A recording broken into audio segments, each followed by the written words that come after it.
ዛሬ እዚህ መገጭ የተገኘ ነው።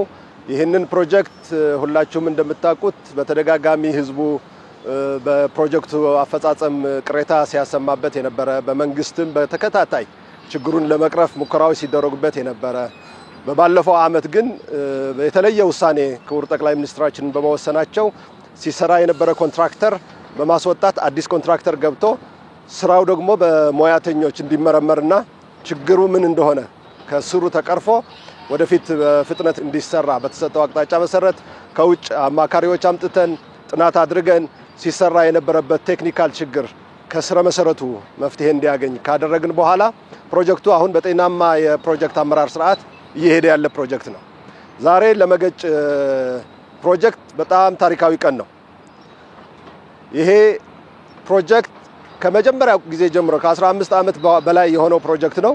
ግን ዋናውና የመጀመሪያው ማይልስቶን የሚባለው ውሃውን ከነበረው ኮርስ ቀይሮ በሌላ መንገድ ወስዶ ዳሙን ከጫፍ እስከ ጫፍ መስራት የሚያስችል ሁኔታ መፍጠር ነው። ዛሬ ክቡር ጠቅላይ ሚኒስትራችን በተገኙበት ይህንን የማድረጉ ስራ ተፈጽሟል። ስለዚህ ዛሬ ከስር ጀምሮ ከጫፍ እስከ ጫፍ ዳሙን መስራት የሚያስችል ሁኔታ ተፈጥሯል። እዚህ ስትራክቸራል ስራው 100% ተጠናቋል።